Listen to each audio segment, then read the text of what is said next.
Yan. 8 Valentine's Day tradition daw sa buong mundo. Oy! Cam na pala. Mag-hello lang muna. Oy! Mag-hello ako sa Ayan mga naman Kevin. pala. Red na red. Ang ating Miss Ren. Oo, ang Miss Ang Ren. minion in the house. Nagulat Oo. din ba kayo dyan sa loob? Nagulat din ako, hindi ko alam babalik na yung camera. Akala ko i-intro muna kayo. Hi mga Oo. Kevin! Shout out daw sa'yo. Pili ka muna dito, ma'am. nga, Miss ako ba? Ren. Oo. Ano yung status mo Status ngayon? ngayon, Bago tayo Valentine's. mag-Valentine's Day Kaya tradition. nga, bakit Oo. naman kasi naku mag-uusap kayo mamaya ni Raymond. Oo. Anyway, ano Pinost yan? Ba?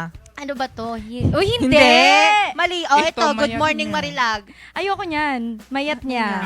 Ang Oo. hirap naman, pero ano muna yung ating habang Oo. pumipili ako. Oo, habang pumipili, Habang alamin pumipili natin. siya, atin na nga alamin yung Valentine's Day tradition na yan. Yes. Oo. Number 1. Ayan. Ang number 1 ay, ano nga ba?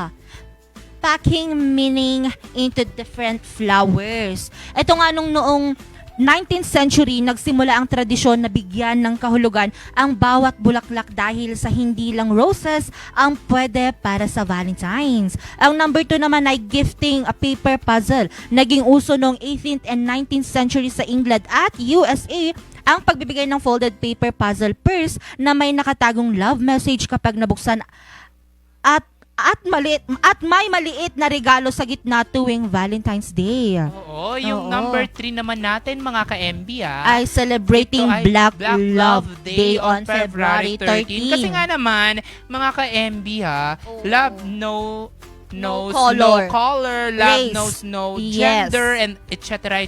Yes. Oh, love Oo. is love. Sabi nga dun sa interview, it is what it is. So, Yes. And ang 4 naman, pang 4th naman natin ay gifting pigs and gingerbread cookies. Ito ay bilang simbolo ng swerte matapos ang WW World War II. Nagsimulang magregalo ng baboy at heart-shaped gingerbread cookies ang mga Germans tuwing Valentine's Day. Wala kung sa'yo naman makatanggap ng baboy, Oo. ha? Ako, kaya, Magwatwat gusto ko yun. tayo. Oo, at ang panglima naman ay celebrating friendship instead. Dahil sa Estonia mga ka-MB at saka sa Finland, mga platonic relationship yung mga sineselebrate doon tuwing February 14. So kapag single ka, mga friend mo lang, so pumunta ka ng Estonia at Finland. Tinatawag daw itong El Día del Amor y Amistad o Day of Love and Friendship naman sa Mexico. Oh. Ang Kaya mga pang single 6 daw naman punta. ay mass Maki-friend ka doon. marriages in the Philippines. Ilang mga local governments sa Pilipinas ay ang organisa ng mass wedding para sa mga couples na hindi kayang gastusan ang sariling kasal. Oo, ngayon, ano yan?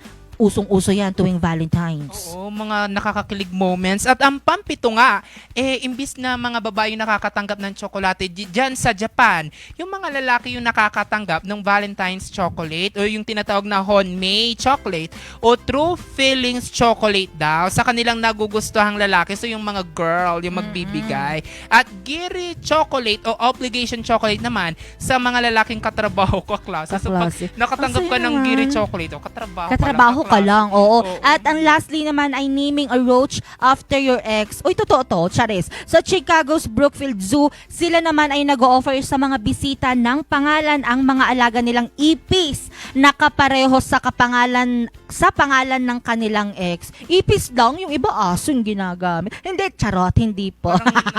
Grabe naman. Ito si Oo. Dennis Raymond. Ganun yung pala ipis. sa Oo. Chicago. Siguro pipili ka doon, titingnan mo kung saan talaga nagre-resonate yung Oo, ex mo doon. diba? Nakakalurky. Oo. Ikaw, saan nagre-resonate? Wala. Wala. Ano tayo? Pupunta tayo ng Estonia tsaka Estonia. Finland. Oo. Single-single Single. tayo ngayon. No? Lilipad tayo. Lilipad tayo.